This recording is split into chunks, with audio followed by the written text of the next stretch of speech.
una ficción que ha compartido mucha gente, ¿no? Y que el poder ha trabajado mucho para que se convirtiese en sentido común, que era que Extremadura ya había pasado el tiempo de los santos inocentes. Entonces eso tiene una parte de verdad, porque en lo externo es cierto que ya no están los santos inocentes, pero si quitamos lo que es la primera capa de la hojarasca, las relaciones clientelares, caciquiles, siguen ahí formando parte de lo que es la piel real de esta región. Entonces, con la fachada de las autovías, de los edificios, de las casas de cultura, de todo esto, ¿no? Pues se decía, no, ya está la Extremadura de la clase media, ¿no? El último candidato aquí del PSOE, Fernández Vara, decía que en Extremadura el 80% de la población pertenecía a la clase media. Eso te indica un poco cuál es la fotografía que el poder ha querido transmitir de esta tierra. Y claro, pasaba la página de lo que era la textura real de esta región. ¿Cuál? Pues la realidad del reparto de la tierra, que es un reparto de la tierra tan latifundista como en la Segunda República. Aunque parezca mentira, hoy hay más tierra, hoy la tierra está más concentrada en menos manos que en la Segunda República.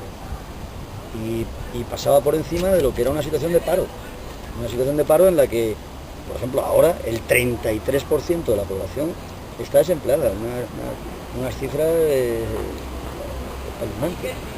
Entonces, todo eso yo creo que también se ha venido abajo, se está viniendo abajo, ¿no? Pero ha sido mantenido por el régimen tan especial que ha habido aquí, que era una combinación de neoliberalismo, caciquismo, populismo, ¿no? Todo eso con una mezcla, ¿no? y que lo que hacía es que trasladaba una imagen completamente irreal de Extremadura, ¿no?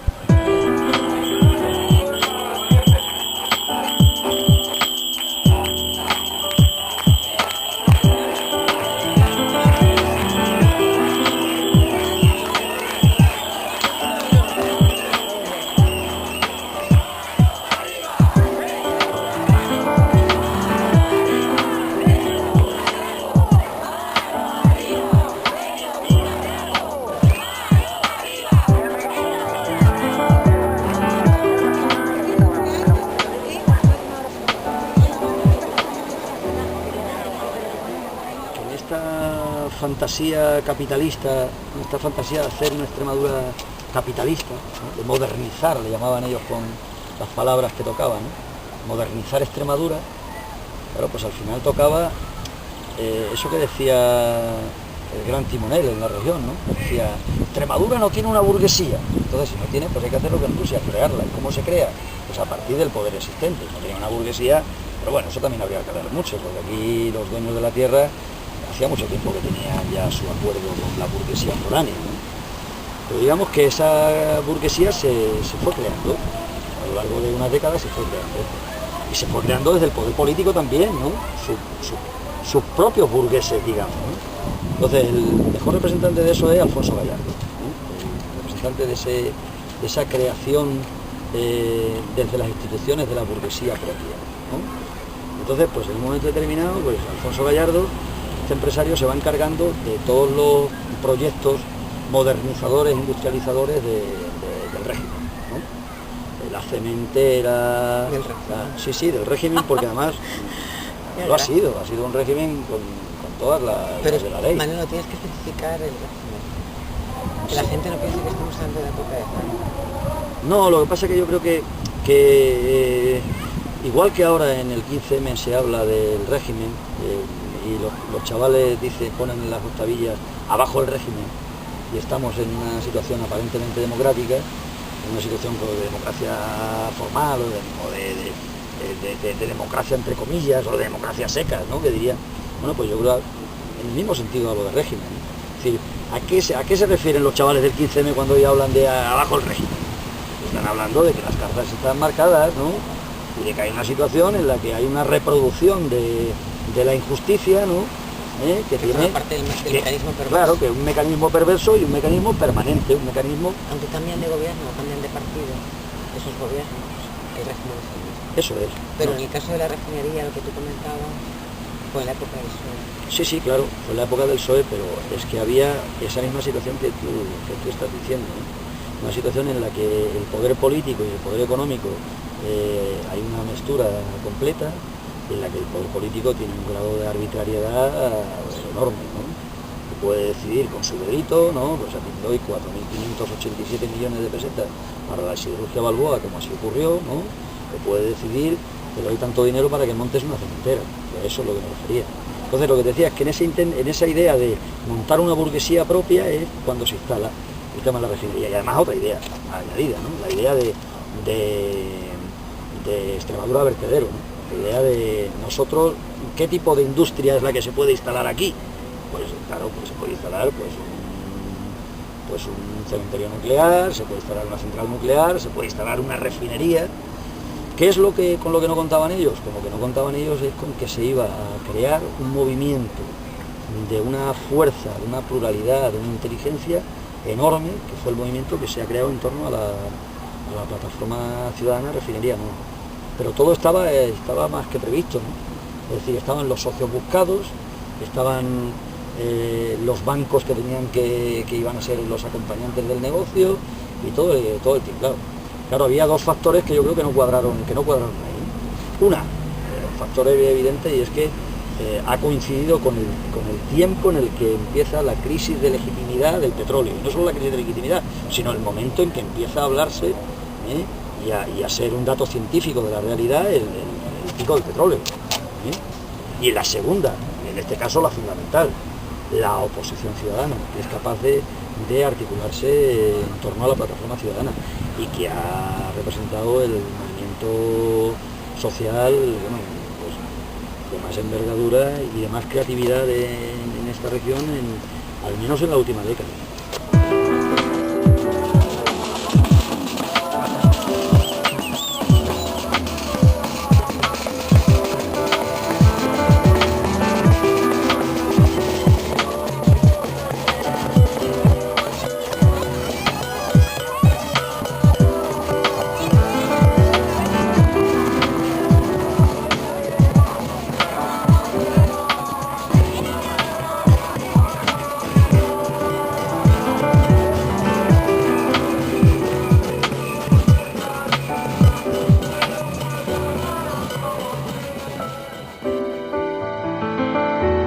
Flipé con un sueño hasta tenerlo dormido. Al día siguiente eran todas melodías del fracaso, del miedo, que tengo a vivir siempre al raso y al hielo. Necesito un descanso, pienso crecer como el pelo, pienso tanto que me enredo. La vida me ha dado dos avisos, dos toques de queda. Te queda, ve siempre hasta donde pueda. Si eres listo a ver quién coño te la cuela. De sustancia sus secuelas, es normal, me la pela, me queda tela, dinero no me consuela. Vivo en una nave fría, lanzo bolas que vuelan y hago otras antes de que os dieran las primeras. Hola, llegó tu hora, la de que te sinceraras, aunque suenen raras, aunque no rimaran. Yo tengo ganas de nada, aunque lo quiero casi todo. Lo sé porque me gustas mucho, pero nada más me quieres de rollo. Tengo tu apoyo, dámelo cuando no fluyo. Que por qué lloro, porque quiero vivir pero huyo. Que de qué escapo del mundo tuyo, preguntón. Hago hip hop con un montón de tono oscuro. De eso siempre me curo, no en salud, no me lo curro. Salgo de un pozo profundo sin luz. Cuando esté fuera haré otras cosas más serias. Vendeos por porca miseria de feria.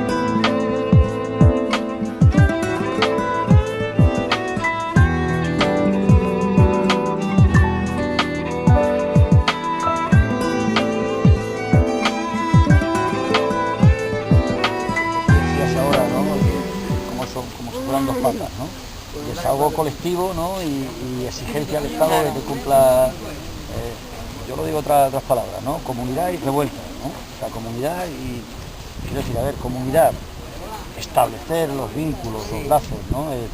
La autosuficiencia que es decir, nosotros somos los que trabajamos, nosotros somos los... Quien es parasitario y quien es sedentario es el capital.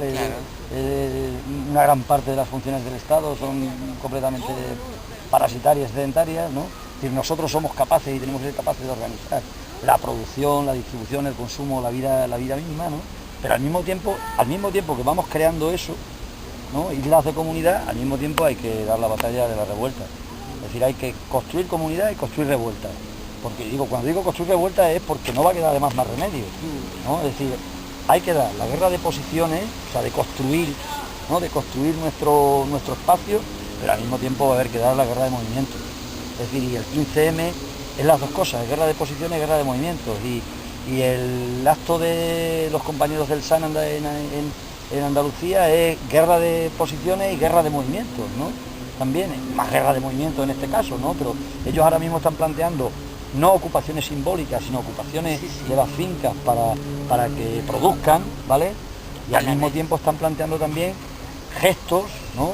Que son gestos de esa guerra de movimientos, ¿no? Entonces yo creo que hay que combinar las dos cosas. El 19 de julio ya se empezó a dar ese salto, ¿no? Yo, si hubiera que ir viendo cuáles son los mojones de la lucha en el último periodo, evidentemente a partir del 15M, que marca todo o sea, es como el acontecimiento, eso que decía el filósofo este francés, ¿no? Badiou, ¿no? Que definía la política como la fidelidad al acontecimiento, ¿no? Bueno, pues la fidelidad al 15M es todo lo que ha venido después, ¿no? O sea, el 15M es el gran acontecimiento, pero ahora, digamos que a partir de ahí que se establece, empieza a haber toda una serie de luchas, ¿no? Que se referencian hacia el 15M, ¿no? El 19 de julio pues fue pues ya como un pequeño salto también, ¿no? O sea, ahí hubo una parte, no solo en números, sino también no solo en pluralidad social, ¿no? Sino también en rabia, también en que no fuera la procesión laica que decían los compañeros del SAN, ¿no? Que eso se veía, ¿no? Es decir, tú sabes en una manifestación, cuando esa manifestación es puramente protocolaria y está todo atado y bien atado desde el principio hasta el final, o cuando hay cosas que no son previsibles, ¿no? Cuando hay cosas que pueden salirse de la madre del poder, ¿no? Bueno, entonces el 19 de julio. Y después, si nos fijamos, ha estado el tema de los mineros y ha estado pues todo el acto de los compañeros de expropiación de los expropiadores del Mercadona y el Carrefour en Andalucía, ¿no? Entonces, digamos, yo creo que esto último intuitivamente está requiriendo ya un salto, está hablando de un salto. Es decir, hay que dar un salto. No podemos seguir disputando a un poder canalla, a un poder cada vez más canalla, más represivo, ¿eh? No podemos seguir disputando en el terreno de las marcas, del terreno de las cartas marcadas que ellos quieren, ¿no? Que es precisamente las profesiones, que es laicas, ¿no? Y precisamente que es pues todo ese repertorio de acción colectiva en el que el poder ya da por descontado su capacidad real de incidencia, ¿no? Entonces, yo creo que en el otoño tenemos que dar un salto. ¿Cómo tiene que ser el salto? No lo sé. Un salto en varios terrenos, ¿no? Un salto, para mí, lo más importante en la construcción, en seguir construyendo un movimiento popular, amplio, de resistencia y de oposición, un movimiento amplio por los derechos sociales, ¿no? Y de oposición a todo lo que es el atraco del rescate que ha habido y del rescate que viene, ¿no? Yo creo que ese es el terreno, ¿no? También he visto, por ejemplo, que ha habido gente, no sé, tú a ver cómo lo ves, ¿no? Pero que ha habido gente que da por descontado la caída del gobierno, ¿no? O que da por descontado que ya hemos cumplido el papel destituyente, ¿no? Por ejemplo, los compañeros, por otra parte, eso es un parte. Por otra parte es un análisis muy bueno el que hacen, ¿no? Pero los compañeros, por ejemplo, de Madrilonia, ¿no? He visto un texto que había allí, ¿no? Ya hemos cumplido el papel de la fase destituyente. Bueno, eso está por ver, ¿no? Es decir, el gobierno está por caer. El gobierno hay que hacerlo caer. Luego sí, luego el gobierno, efectivamente, ellos están barajando ya las alternativas, ¿no? El gran gobierno de concentración, el PSOE-PP, o la otra alternativa, el gobierno de los técnicos. Pero lo primero que hay que hacer es hacer caer el gobierno.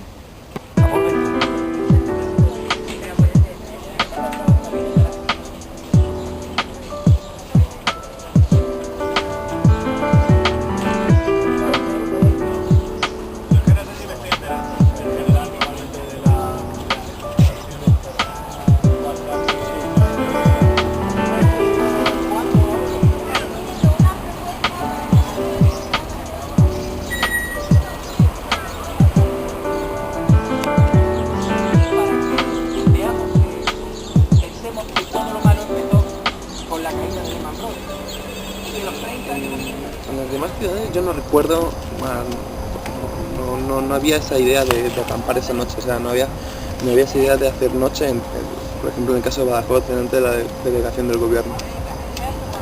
Fue luego a raíz de todo lo acontecido, de lo que hablabas antes, de la represión, de que nos echáis, pues vamos. De que no nos queréis, pues nosotros queremos. Fue un poquito todo a partir de eso. Yo quizás hasta el día 16, no sé si en Badajoz, no recuerdo muy bien las fechas, pero creo que el 16 en Badajoz no hubo nada. Luego ya sí fue el 17 de junio, el 17 de mayo, perdón, cuando la gente que estábamos a través de las redes nos movilizamos y sí casi acudimos enfrente de la delegación del gobierno. Creo que pasado 2 días, no me da mucho caso, pero creo que fue pasado 2 días. Y fue un poco ya cuando se empezó a gestar, ¿qué hacemos? En Madrid está ocurriendo esto, ¿qué hacemos nosotros en Badajoz, capital? ¿Qué hacemos? Y fueron aconteciendo diferentes reuniones hasta que creo que fue el 19 de mayo que decidimos pernoctar enfrente a la delegación del gobierno. Íbamos un poco más atrasados. Eso luego, a medida que iba pasando la acampada, lo iba notando, como que nos sacabais como que desde Madrid, porque claro, teníamos contacto con Madrid y todo lo que hacíais en Madrid en cierta manera nos llegaba a comunicación o al enlace que teníamos. Íbamos un poco siempre más despacio, me acuerdo, el sábado siguiente fue como el culmen en Badajoz, fue la semilla que plantamos y fue la explosión. Además lo recuerdo, lo tengo en la mente, junto al lado de la Plaza de la Libertad, en una fuentecita, hicimos una asamblea que intentamos dividirnos por comisiones a ver qué hacíamos allí, porque llevábamos creo que 2 o 3 noches durmiendo en la calle y claro, pues, estábamos súper parados. ¿Qué hacemos? Pues vamos a reunirnos por comisiones, venga. Fue casi una semana más tarde, después de lo acontecido en Madrid. Pero fíjate la transformación, o sea, lo que comienza con esa manifestación para protestar por la situación que hay. Luego, por ejemplo, en el caso de Madrid, cómo la gente acude a la plaza en solidaridad por el desalojo que hizo la policía de la gente que intentó pernoctar en Sol, y cómo eso se va transformando a partir de esas microciudades. Bueno, en el caso de Badajoz no sé muy bien qué infraestructura teníais en la acampada, pero cómo se va transformando en general en todas las acampadas en un acto antirrepresivo, a una serie de acciones para crear lazos de unión, por así decirlo, entre todos. Sí, sobre todo empezar a tomar conciencia de que teníamos que ponernos a discutir de las cosas que estábamos enfadados, o sea, por las que estábamos enfadados.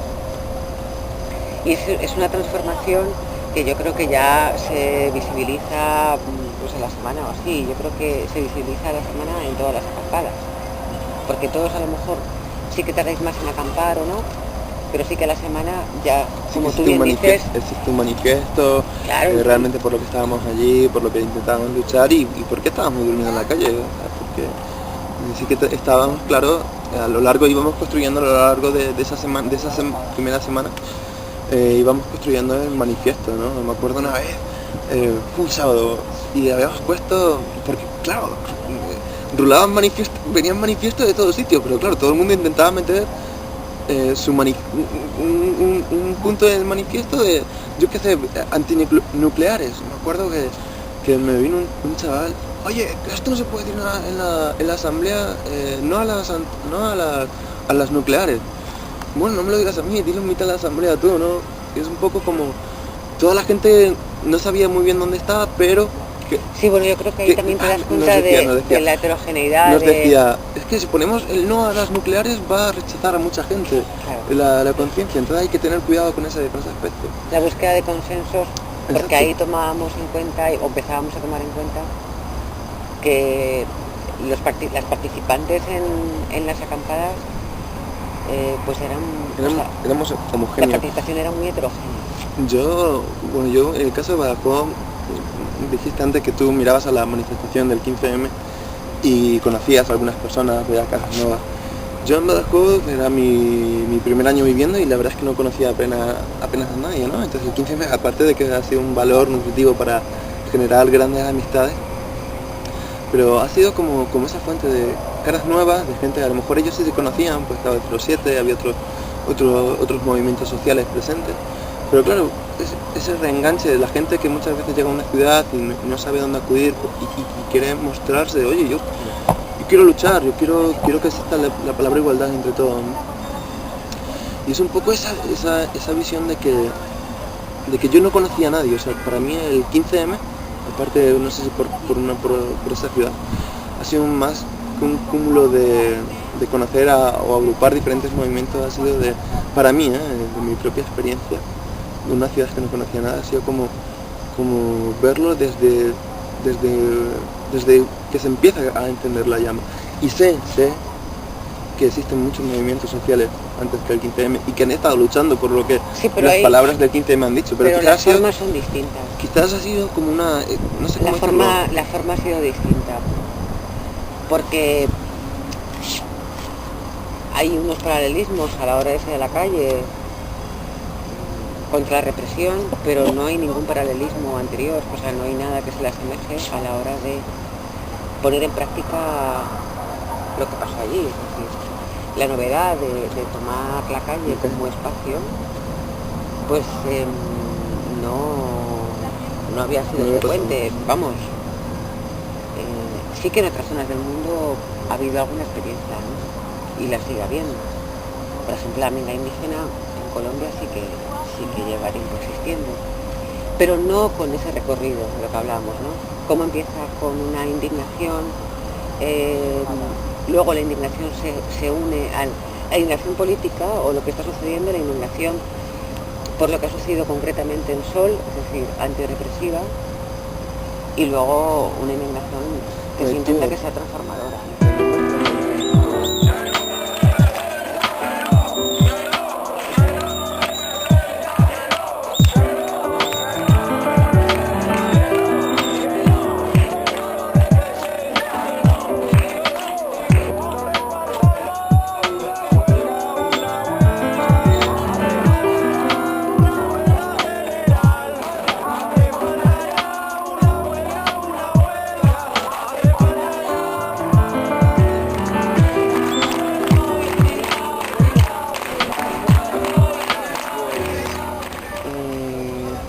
En Badajoz, no sé, se me vino a la cabeza Rafael, que era del 07, que era la persona así más mayor y más activa, que estaba siempre presente, pero como un ente destacado, ¿no? Pero esas relaciones entre la gente, no sé, sobre todo en la asamblea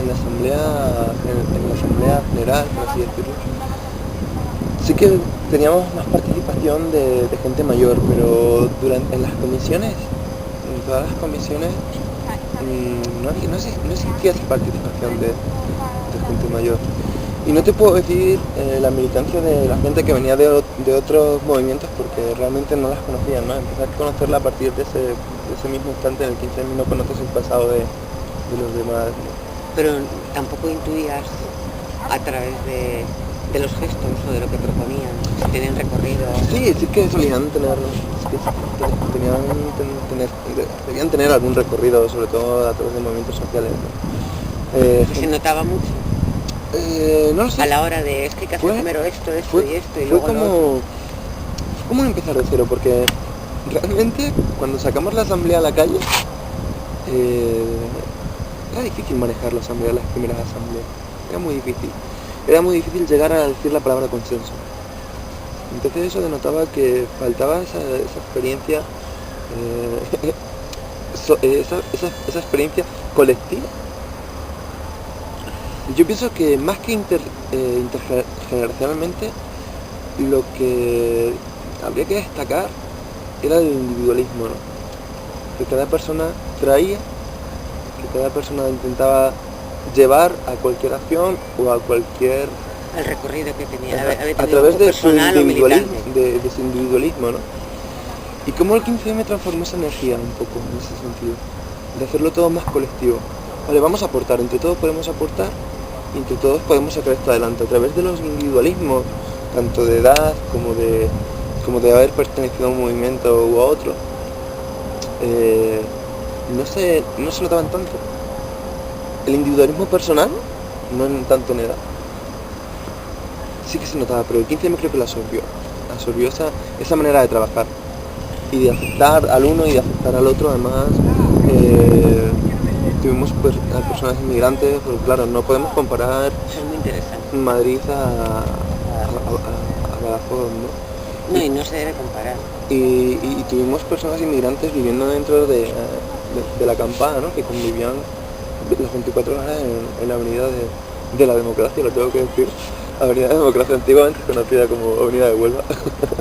Ahora habéis llamado Avenida. Sí, se llama Avenida de la Democracia. Que era curioso porque era la avenida, la esta del 15M, era entre la Plaza Libertad y la calle La Bomba, ¿no? Entonces era un poco una fusión ahí, una mezcla explosiva, ¿no? Queremos la libertad otra vez, vamos a poner una bomba para conquistar la Plaza de la Libertad. Pero el caso es que no existía esa generación. O sea, yo creo que unían más, sí. O sea, o se distinguía más por el recorrido personal y militante que por la Sí, edad, ¿no? bastante más. Es la percepción que recuerdo de aquellos días, ¿no? Y la verdad es que, bueno, algunos partidos políticos sí que intentaron hacerse visibles en alguna asamblea. O sea, ¿Pero iban como partido? no iban o como se partido, presentaban? pero claro, en una asamblea justamente el día antes el día de la reflexión, la jornada de reflexión que hubo, ¿Fue el día 21? no recuerdo, sí, las elecciones fueron el 22 de mayo, ¿no? Pero el día 21 sí que había gente de partidos políticos, entonces eso sí que a mí personalmente ¿Pero porque sabíais que eran de partidos o porque decían que Claro. eran? No, ellos no hablaron en la asamblea, no llegaron a hablar en la asamblea, pero estaban presentes en la asamblea. Pero eso no es negativo. Ya, pero... Con el paso del tiempo, yo creo que no es negativo. Bueno, tendríamos que hablar de lo que puede significar ahora el movimiento, pero todavía no nos toca. Pero sí que a mí sí que me molestaba en cierto sentido, porque veía justamente que solo se pasase el día de la jornada de reflexión, no habían pasado antes, o sea, después. Supongo que a lo mejor porque no sabían cómo actuar. Entonces sí que ahí sí que me molestó de cierta manera y eran personas mayores, ahí puedo decir, oye, esta generacional, pero sí que me molestó en ese sentido que se hicieran visibles solo el día antes de la... Luego no aparecieron. Aparecieron alguno que otro después, pero no volvieron a aparecer. O sea, y ahí sí que no queremos. Yo en realidad me cabré y decía, no quiero que me saquen o figurantes en un partido político, no quiero. Pero bueno, todo se quedó ahí y hasta luego también... ¿Lo sigues pensando de esa manera? Sí, lo sigo pensando, no quiero... Visiblemente altos cargos políticos no me gustan. No me gustan que estén en movimientos ciudadanos, que son ciudadanos, pero joder, si salimos a la calle porque no nos gusta porque nuestra manera de hacer política. Exacto, y los venir a nosotros, carajo, algo no me cuadra, a mí algo realmente... Bueno, pues yo creo que afán de curiosidad. Sí, quizás también eso, ¿no? Y luego tuvimos otra... Yo creo que me estoy yendo del tema, pero tuvimos una gran asamblea porque hablábamos de que los políticos vinieran o sea, el caso de Fernández Vara viniera a la asamblea, ¿no? A hablarnos. Y claro... ¿A hablaros? Sí, a no hablarnos. de oyente. Y a dialogar, ¿qué queríamos? Vamos a dialogar, porque esto se habla... No, perdón usted, hable usted en la asamblea. Además que era como un poco de... Vale. Ahí sabes que Elena Valenciano a través de su Twitter también pidió una reunión y se la contestó desde Acampada Sol diciendo, no, si usted tiene algo que decir, venga a la asamblea y participe. Exacto, fue un poco parecido con Guillermo Fernández Vara. No, ella no llegó a ir. Ya, creo que tampoco. La única que fue la delegada del gobierno, Carmen Pereira, el último día que nos desalojaron, a decir... Niños, que el patio del colegio ya ha terminado, márchese de aquí, ¿no? Déjenos tranquilos, ¿no? Que no queremos tener una mosca cojonera detrás del oído y más aquí en la delegación del gobierno. Pero bueno, simplemente es un poquito... ¿Cómo reaccionaron la gente que tenía más experiencia militante ante esa participación? ¿Todos pensáis de la misma manera, no buscaba nada la participación. Bueno, ya te digo que fue una asamblea unánimemente, que costó que es difícil conseguir unanimidad. Que costó bastante el decidir que si quería venir Guillermo o que viniera como ciudadano a hablar en una asamblea.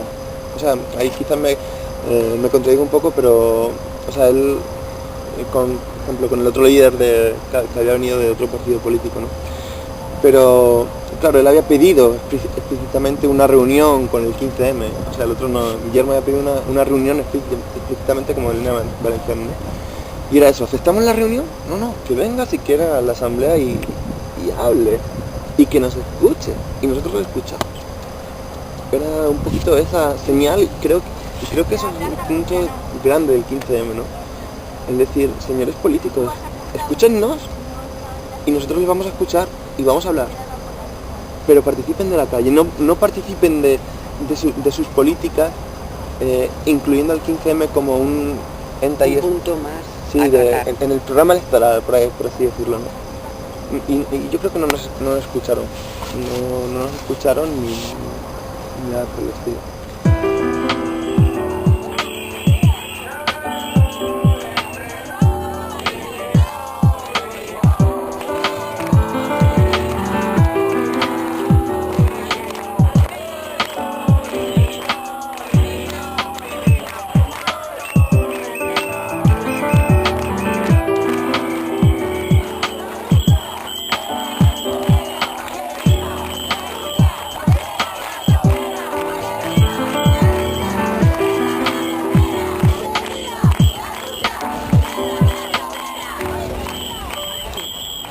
Pues si quieres que esto vaya para mejor, pues habrá que cambiar algunas actitudes de tu forma de vida y tu forma de consumo, ¿no? Sí.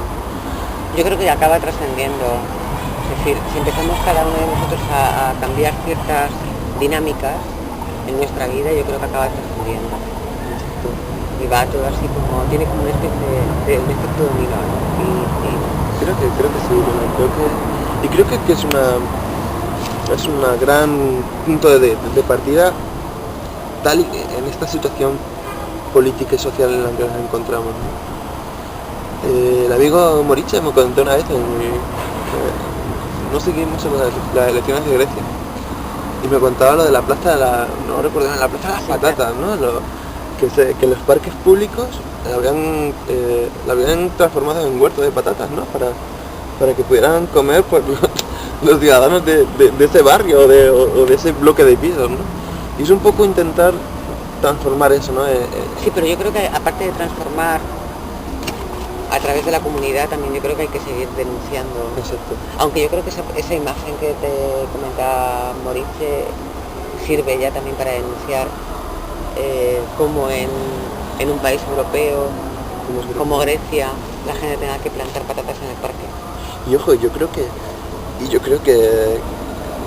vamos a seguir el mismo camino, o sea, que estamos siguiendo los mismos pasos que Grecia.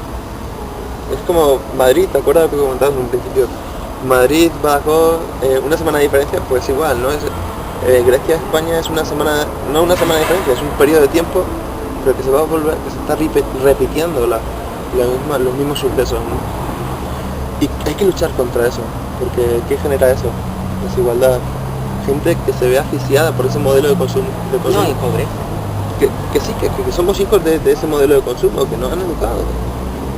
Me enseñaron a trabajar y yo te enseño a trabajar y es la única manera que tienes de ganarte la vida, ¿no?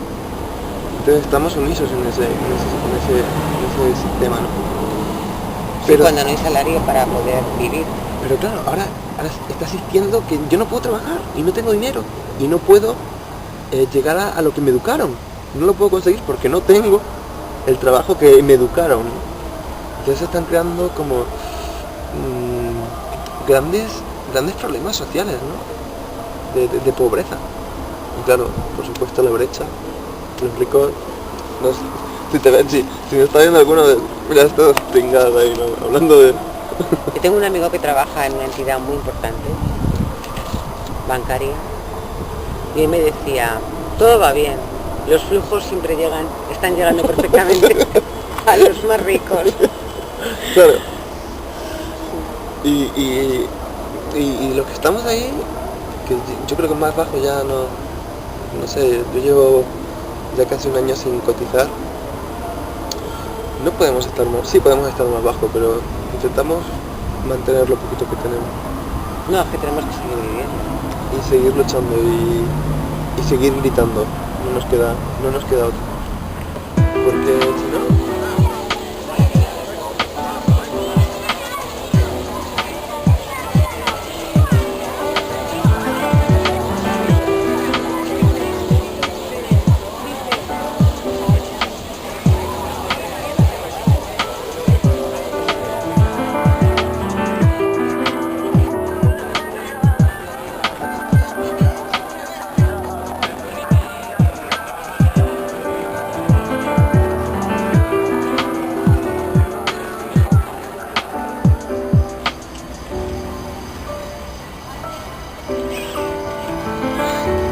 Flipé con un sueño hasta tenerlo dormido.